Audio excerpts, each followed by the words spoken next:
Good morning, Commissioners and Citizen Budget Committee. It's really good to be here. It'll be nice when this part's over. I'm Sherry Hall, the County Clerk. This is Carol Hopkins, the Records Manager, Andrew Jones, Election Manager, and Michael Newgard, my admin assistant who does the budget. We're going to start with the first slide. Is it this one? It's the red, right? Not moving. Okay, there we go. There it is. Okay, so we'll just start with reading some of this stuff. The department mission, vision, core values, and services include the mission of the county clerk is to provide elections, records management, property recording, property tax appeals, marriage and liquor licenses, and passport services to the general public.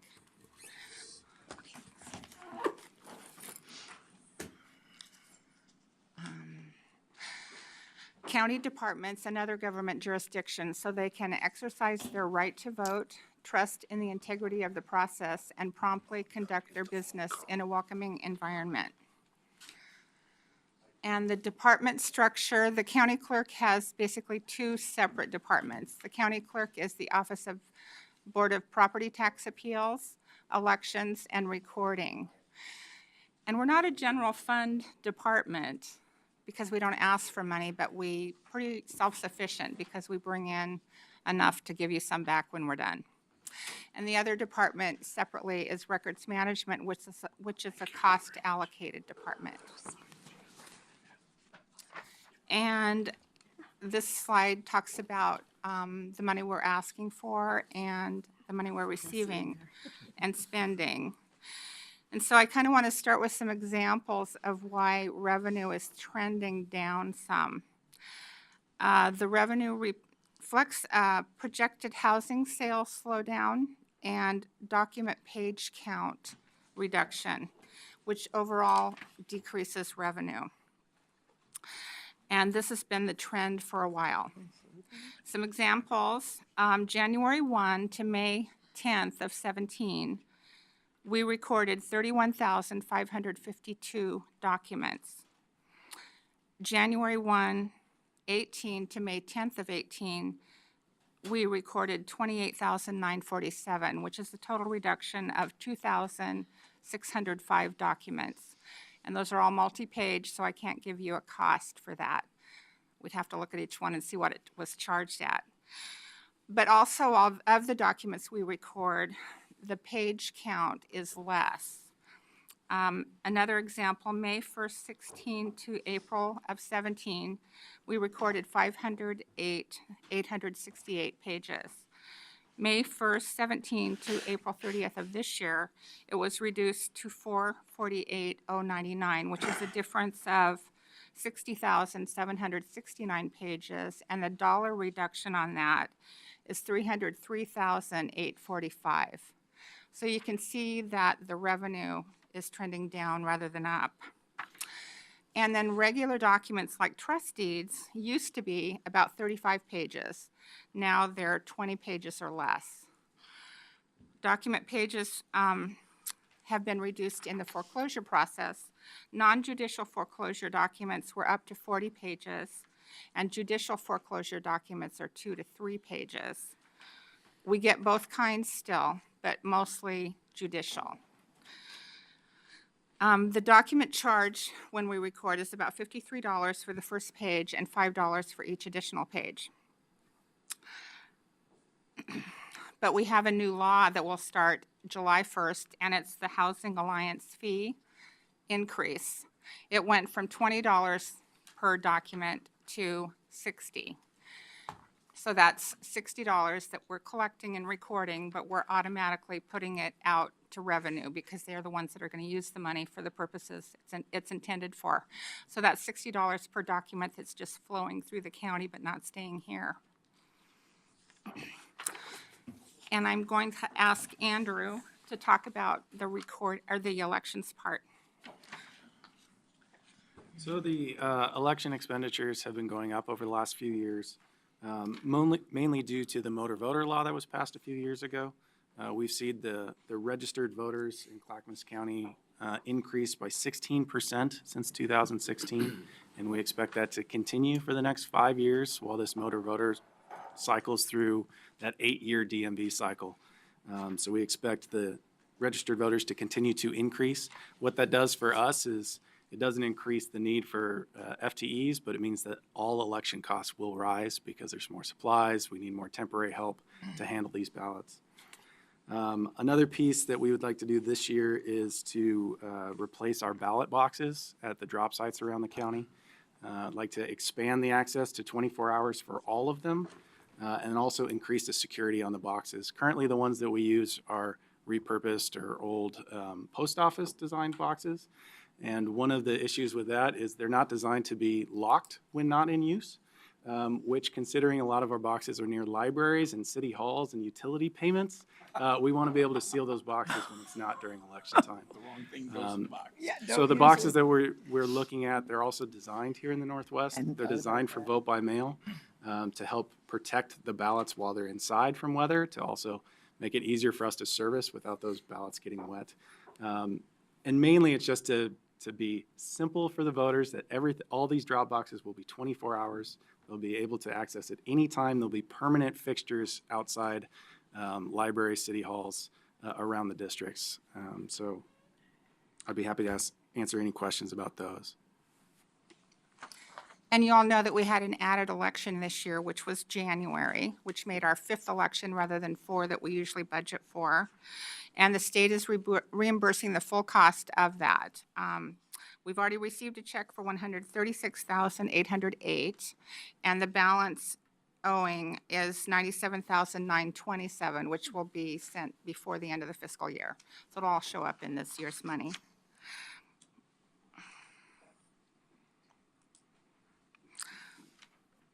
And the pie charts up there is just a simple breakdown of where our resources and revenue come from.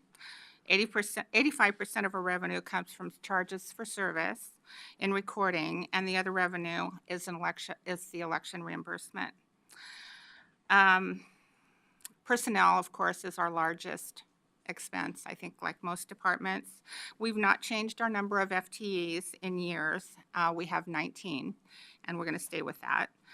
But we have made a huge change to our election temp worker system, and that was just done. And so I'm going to let Michael and Andrew talk about that. So one thing we have always had is election poll workers. When we come up on primary or general election, we have to increase the size of our staff depending on the election. I'd say 60 to 90 plus, just depending on what the turnout is going to be. Usually the generals are always have more turnout. So we hired DePaul, who the county had an existing contract with, to help us facilitate taking over hiring our election poll workers.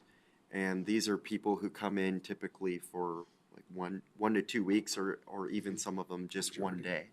And the benefits of that were that we were working with HR, and the amount of paperwork and things that the influx and the administrative burden on them was increasing the difficulties of getting those people in there and making the election efficient. So with this change to using the temporary worker agency, we can have all these people signed up and almost in an on-call status, so we can bring them right back on board when we need them to come in, instead of the process of hiring them as if they were going to be a regular county employee. I can let Andrew talk about a few of the other benefits of making this switch. Yeah, I'll just clarify. So we'll be using the temporary agency, and we did for May, for payroll. We're not using temporary workers. These are the same people that used to work in the polls back in the days. So these are public servants that are coming back and helping us do the business of the election. And under the existing system, we were having to terminate and then rehire for every election for these people. And it was a tremendous burden of paperwork for them when some of them are working 3 hours on election night. So by moving them over through DePaul, they can stay on the system. They only had one time where they onboard, and then we can just call them in as we need them. So it gives us a little greater flexibility, and it definitely reduces the burden on them, these people who are coming in and helping us serve the community. And then also on the HR department, they don't have to process all those PAs for these temporary workers. HR is very happy with our new system. And the other thing was in January, when we had this election, a lot of our temp workers are snowbirds. And, January is a month they're usually gone. So we really had to look around for people. And we're thinking the temp agency will help in that if it ever happens again. Okay, this is another FTE. We are not changing our number. It will stay at 19. And this is the breakdown between the clerk side and the records management side on that pie chart. And it just explains that the total $4,177,571 that we're requesting, 82% of that goes to clerk, BOPTA, which is also elections and recording. And then the green slice explains that records management will get 18% of our total request. The key performance measures, those are pretty self-explanatory. Do you want me to read them? You can just look at them. And then the key performance measures and results, also known as what you're getting for the money. Most of our targets and goals for our programs are dictated by statute and administrative rule. And in most cases, we exceed the expectations for the timelines. The most significant change to a program has been the election motor voter law. Increased voter registration demands more resources to maintain the service efficiency. And that concludes our presentation. So if you have questions, we're waiting for you. We do have one more slide, Oh, we do? emerging issues. Oh, wait a minute. I'm sorry. There is one more. These are the emerging issues. The ballot drop boxes would be the #1 priority. Because, again, we had something with this May election that was a little difficult because of our limited hours on some of our boxes. Do you want to say that? Yeah, so a lot of the boxes that we have are at libraries, and I'm sure you all know there are a lot of libraries that are doing renovations and construction in the county. And so part of this idea is taking the boxes out of the indoor building to outdoor. It's secure, it's available to voters 24 hours a day, 7 days a week. We don't have to worry about libraries closing unexpectedly or having any issues that are out of our control. Because ballots went out and letting library let us know, I think the same day or the very next day, that nothing could be dropped there for 2 days. So we had to make sure voters had a place to go, and these new boxes will take that issue away. Anyway, we anticipate increasing demand for services with higher voter registration activity, continuing to grow for at least another 4 years due to the Oregon motor voter law, which I think Andrew explained. In December of 15, just before Oregon motor voter became law, Clackamas had 232,898 registered voters, and we now have 282,428. So the motor voter has really increased the number, but it doesn't mean they all vote. We have a lower percentage of turnout, it seems like, but if you look at the numbers of ballots returned, it's closer. The higher voters registration activity increases costs for temp staff, regular supplies, printing, and postage. And then redistricting comes around in 2021-22. And so we will probably ask for a little more money for travel because there's going to be a conference that's totally concentrated on the redistricting that we want to send 2 or 3 of our staff to. And then within 5 years, elections will need to consider upgrades to our ballot tabulation system. Maybe, unless they just keep upgrading and it's perfect. But it's a consideration to keep in your head. And that's it, right, Michael? Yes, one thing I did want to highlight, I placed on everybody's table a document from the Secretary of State's office, and I highlighted some of our peer counties. This was a document I got through Andrew, and it just kind of shows how efficient Clackamas County is compared to similar sized counties, and we do really well compared to our nearest peers. And this was statistics they put together after the January election. Right. Thank you. Thanks very much. We currently have Commissioner Humberston and then Commissioner Savas and then Mr. Magdalene. Thank you, Madam Chairman. Ms. Hall, I had one question in reviewing this. I had one question that I think you may have answered. I just want to confirm that. The first three lines of business, the offices of the clerk, elections program, and recording program all show a decrease under charges for service. Am I understanding that the document aspect of the things that you were talking about at the beginning of your presentation is what that reflects? Right, the recording document. Okay. Information. That's what I wanted to be sure of. Thank you very much. Actually, I think it was last year in one of our zone meetings where a lot of the clerks were talking the same thing, like why are our page numbers down? And it's going on everywhere. And I have been to a conference where they talk about wanting to just charge a flat fee for recording, which doesn't matter. It doesn't make a difference how many pages, just a flat fee. I don't know if that'll ever be put into law, but that would really take away recording money. So. Something to keep in mind. Yeah. Commissioner Savas. Yeah, so I have a question, and actually two. The first one is, knowing the new motor voter law, you have people that are being registered to vote, even though some of them have no interest in voting. And I know that the percentage of turnout isn't really accurate in the sense that when we compare years past before motor voter law, we might expect a certain turnout in the May primary, for example, and now that number's lower, and it's lower because there's a lower propensity of the newer voters to vote, apparently. So what percentage of these new voters, or do you know, have you done any analysis of the new voters are likely to vote or did vote this last time versus the known block of voters, which we know have a historical, we keep there were 4 and 4 voters, 3 and 4 voters, but of these new voters, what was the actual turnout? It's lower than the regular turnout. So the Secretary of State's office has done some analysis. I think they're still continuing to add data to it.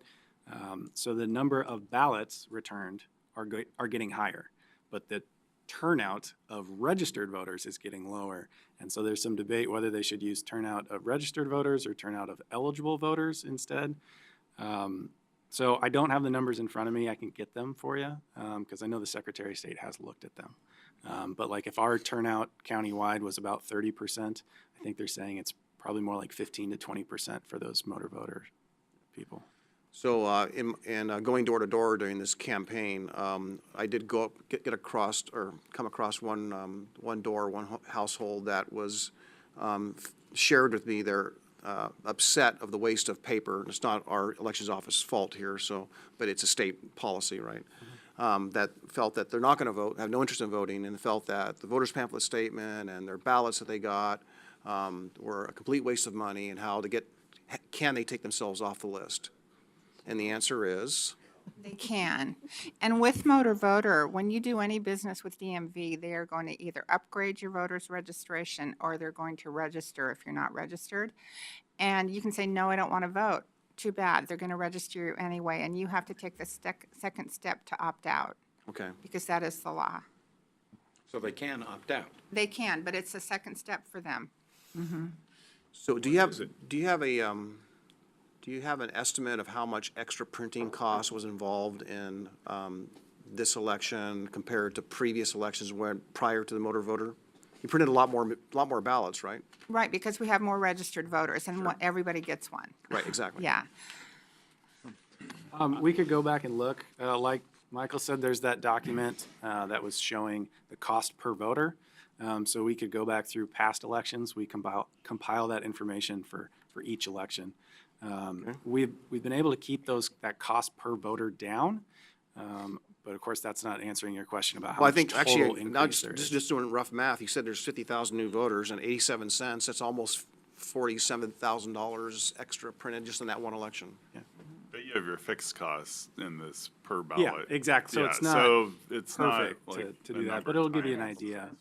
And I could look and try and do a rough numbers estimate when I go back to the office. part of what's difficult to break down just looking at the elections printing line is that like 16 would be an anomaly because that was a presidential election year and we had a governor's race on the ballot because of the the same special. time. That normally doesn't happen. And that just changes the costs. So to break it down, post motor voter, I could look into that for you. It's probably a little less than this 83 cents per voter. Just thinking about the cost of printing a ballot and then the envelopes and then postage, would say roughly 65 cents per voter, just in that the documents we print and send out to them. Thank you. Thanks. Mr. Magdalene? Thank you, Madam Chair. Two questions. How many of the ballots get returned through the boxes, drop boxes, as opposed to going through the U.S. Postal Service? I'm going to let him answer because we track that. Yeah, it's an increasing number. So over the last 6 years, it's been about 5% higher every year that are using the drop boxes as opposed to mail. So currently, it's about 55 to 60% use drop boxes, especially the last few days, which was one of the reasons we wanted to upgrade these boxes. We're going to be doubling or tripling the capacity of these boxes, knowing that people are starting to prefer to use the drop boxes instead of the mail.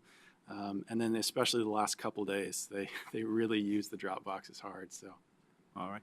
Second question, you mentioned people can opt out at the time they get a driver's license. What do they have to do to opt out? Contact us.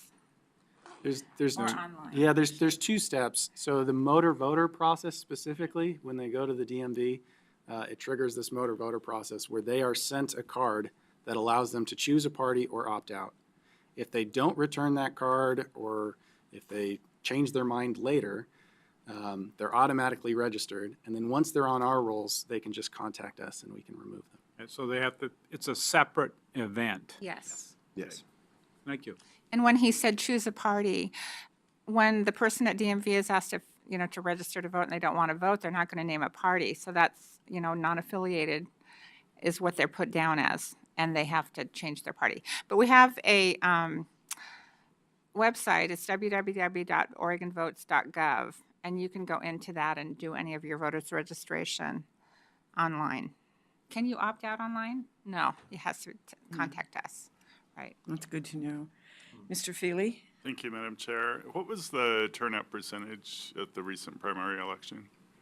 28.9. 28.9, okay. Not overly impressive. When I first came into this job, the primary was around 52 to 60%. Oh. Okay. And we were Apathy talking exists. yesterday about potential dates Apathy for exists. possible ballot measures. What would you expect the turnout to be at a May election in the odd numbered year? May of 19, so. I can answer I that one. think he looks that up. Yeah, so for the special district elections, which are May of odd years, we would expect a low 20s. May of 17 turnout was 20.4%. May of 15 was 22.3. Okay, thank you. Thank you very much. Commissioner Fisher? I really like this. Thank you for providing it. And I'm just curious, the cost, does that include the staff time as well that's dedicated to putting, you roll that all up into what a special election costs? It's the costs on top of the regular price of doing business. So that would include full-time overtime, but not full-time staff regular hours. Our cost of doing business with our full-time staff is what we pay every day, no matter Okay. whether we have an election or not.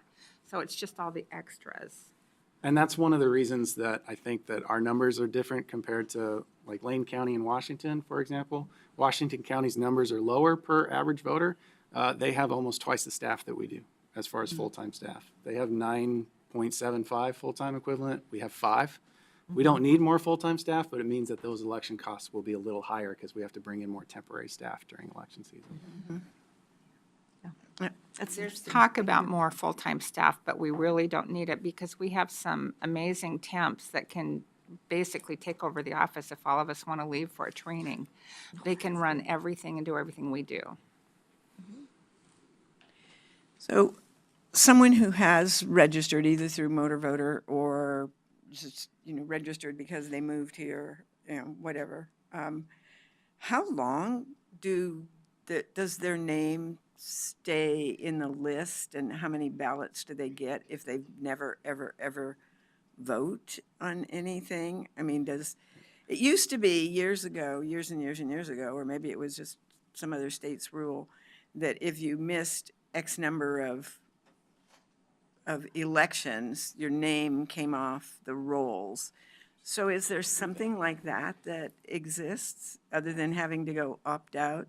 Yeah, so they're active voters. If there's anything that we send them that comes back undeliverable, then they go into an inactive status. But if everything's delivered to them and they just don't vote, it takes 10 years for them to go to 10. inactive status. And that was a recent change from the Secretary of State's office. It used to be five. Wow. So And now, that was yeah. 2 general elections. Yeah, right. And that sounds familiar to what I recall from years ago. If you miss voting in 2 general elections, your name comes off the rolls. So now it's. Well, it would just go to an inactive status. So And now somebody it's could just still number go of into an years. elections office, update their registration anytime, and they would be eligible to vote. Right. But the inactive means we just don't send them a ballot automatically. Okay, all right, great, thank you. Commissioner Schrader? So I got a letter in the mail saying that they need to re-verify my signature. What's that about? When you sign your ballot, Yeah. every signature is verified, and if it can't be matched to what's on record on your voter's reg card, you get a letter giving you 14 days to fix it. So I need to come to the office to fix And it. so was that on your primary ballot? Yes, Okay, I think I'm still under the deadline. we're not now. The deadline was yesterday Oh, well. at 5 o'clock. So your ballot wasn't Gosh. counted. You didn't vote for me. I did, but I left. I had to go on a trip. I got the letter the day before I was going to leave. Yeah. So, and I just got back. Did so- you open it? Yeah, I looked at it, but there was no way with the time frame I had that I could get in to do that. So is What there was in another there? way to verify? to just a- do this? It's the letter that you can send back. Yeah, you could have put it in the mail back to Okay. us. All right, I didn't realize that. All right. You'd need to sign it. I encourage you to do it anyway, even though it's past the deadline. That way we Yeah, can keep I your, will- I will we come can in. update I the signature. I will come in and for do that, futures. but that has never happened to me before, and I just thought it was interesting. kind of I can't change them believe up my breakdown signature or how changed that much, but maybe it's- That was another law that changed. We've always sent letters out if you didn't sign at all or if your signature didn't match. Right. But then the timeline was increased to 14 days, and campaigns for measures or candidates can now get a list of the ballots that were unmatched signature or no signature, so they can knock on doors and say, can you get your ballot in? That was changed, what, 5 years ago? Several years ago, Yeah. Well, thank you. Mr. I'll Caton? Get that taken care of. Yeah, thanks. Do you have, my question is around those who have passed away and are registered voters. Do you get some kind of a notice from the state saying that people have passed or not? Or do you go out and look for those or not? Because I just, Or do they leave them on the list for 10 years? The newspapers in the county and go through the obituaries of all those papers. And then, so, if they're non-obituary. So yes, yeah, we something. get There's other information ways. from Vital Statistics. Uh-huh. We get information from the Secretary of State's office. And then we also go out and look at obituaries as well to try to get as much updated information as we can. Right. Also through the Secretary of State's office, we get information from ERIC, which is a national data sharing system. So they can let us know if somebody's deceased, if they've died out of state, so that we can update our records. Right. And then people who move out of state but don't have a change of address, do they need to contact you then too? Or do you find out some way that, you may not know then, I suppose, if they do move out of state and don't have a change of address or something like that? They It's kind of the remain same state. process. Yeah. Yeah. So we get information from the Secretary of State's office. Anytime somebody registers in Oregon and they say that they were previously registered in another state, that information is compiled and sent to that other state. And so it works the same way, where we'll get information that somebody has moved to Washington and registered there so that we can cancel their registration here. And then that ERIC sharing must system, which I not think is cancel. 23 or 24 states and jurisdictions that all share information. So we get things updated as quickly as we can. Okay. Commissioner but Fisher? everybody should I'm sorry. I was remember gonna to ask do this, Commissioner because Fisher. if She you had get another mail at your question. house for someone that isn't there anymore, and it's an elections mail, cross out their name, no longer at this address, put it back in the mail, and we get it, and then we can upgrade our system from that. But same thing with people who die. I mean, there's ballots sent sometimes because we don't know. So, Yeah. Commissioner Fisher? Yeah, so I was just curious, I also had my ballot returned, like, not, I think in the November election, and I would have never seen the letter. I called the elections office just to ask, did you get my ballot? Because I remember I didn't mail it, and I wanted to make sure my husband mailed it. And they said, oh, no, we sent you, we didn't count it, and you have, and so then I looked through my big pile of Yeah. mail, and I found it, and I returned it within the time frame. But I just thought, my gosh, how many ballots don't get counted because people, it looks like a piece of junk mail. I didn't notice it as anything special, and I just don't look at my mail that often. Maybe once a month I go through and sort out if I have bills. But you open your mail every day. well, it's a lot of junk mail that I get, so it's I have numbers for this. it's a little bit of a challenge. So I'm just curious, the technology that is used for verifying the signatures, and is that particular to Clackamas County, or is that a statewide technology? Is it uniform across the state? Is there any? It's statewide technology. We basically have the statewide voter file that has your signature on your reg card, and the ballot envelope has your signature. So those two signatures are compared. And if it doesn't match with the first set of eyes, it's going to go through 2 to 3 more people or 4. And the people doing the signature verification go through the training for that, which is taught by a forensic person who can do, she testifies in court to do with fraudulent stuff. And I think Andrew has another comment. Oh, yeah. So humanize, for Yeah. starters. Every signature, at least humanize that. We don't use any automatic software right now in the state of Oregon. So somebody's sitting down and looking at the signatures, and if they disagree, somebody else looks at them before they're challenged. So for the May primary, we just got our numbers. There's about 400 ballots. I think it's 408 ballots that will be unaccepted that we couldn't count because there was no signature or the signature didn't match out of 81,000 ballots that were returned. And with that, some of the resolution, the unsigned signatures, we had 66% of people that we sent cards to return them so that we could accept those ballots. And for the no matching signatures, it was about 33%, which is a lot higher than it's been in previous years. Typically, it'd be more like 10 to 15% resolve them, so. We've also made the process easier. They used to all have to come in, but now you can mail something that you get in the letter from us. Do we do any comparisons about how we shore up to other counties and what ballots? I mean, are we pretty much on par with the rest of the state, or? Just to throw out an example, we had a guy come in yesterday who had the same signature verification problem. And he goes, well, how could this happen? You know, I sign the same all the time. And so one of our workers brought out his original registration that showed he used to sign his name differently. And he kind of laughed it off because he had changed his signature because his children's school teacher was complaining that they couldn't read the signature. So he changed it.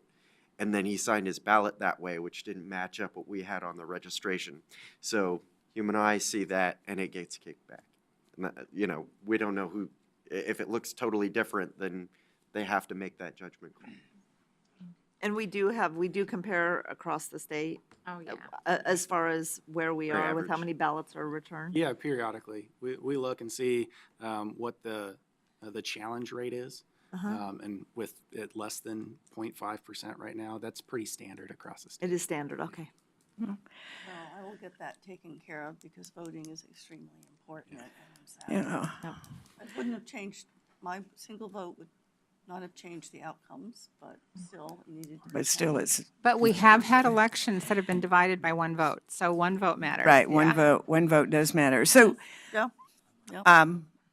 our time's just about up, so final comment. So I have an extremely good friend who has never, ever missed voting in an election for, 70 years or more. And he was really concerned in this last election because just a few days before the election, he said, I haven't gotten a ballot. And I found out everybody around me has a ballot. He's rather old. He's older, rather. I don't say he's 70 old. years. He's 92. And he's becoming more frail as time goes by. And his handwriting has changed considerably over time. But it's been over a period of time. And I believe that he ultimately called and someone said that a letter had gone out saying, you need to verify your signature. But this was just a very few days before the election and no time for him to be able to do that. He can't get to any place on his own. He has to have people take him. And he can't see well enough to see what a letter says without having someone read it to him and that type of thing. So for the first time since the mid-1940s, he was not able to vote in an election that at this particular election, was important to him, as they all are. And so I was really concerned about that, and now hearing the discussion today, I see that it is something that happens kind of overarching. So I'm wondering, with someone who is older and frail and can't get around physically like so many of the rest of us can, what kind of easy process is there for that person to be able to validate and the signature is going to continue to change. Well, as I'm hearing you tell the story, I would have gone to his house, and we take two people, two different party people, can't be two Democrats or two Republicans, it has to be one of two different, to go to his house, to read the letter, to help him sign as far as just showing him where the line is and putting his hand there. We can do that, and we have done things like that in the past. So That is if very we get a good to phone know. call, we can take care of it. Yeah. Or And, if, and I have a feeling that a letter was sent that he did not get after the last election, perhaps saying we didn't count your ballot because he has been in and out of medical facilities for quite some time now. and he's of the you know, age that is very important to vote. It's So, extremely important, and right. especially for him. Right, Yeah. and so He, if we get a call, to we be can sure take he care of votes. personal You'll probably service get a to call him. then, Right. so you can go see him. Yeah. So, okay, thank you. I Mr. just Salas. want to say it was a few years ago, a very similar story. I had a friend of mine who had that same, the elections office did go out to their home and help them, so. That's great to So hear that was a they'll do real that. life story. And I had my signature verification process here about 5 years ago, where I had to verify my signature as well. But it went There's a seamlessly. county commissioner It's a county conspiracy. commissioner thing. I'm joking, for the record. If anyone's seen my signature, you'll understand why. Okay. Ms. Hall and the staff, thank you very much for your presentation today.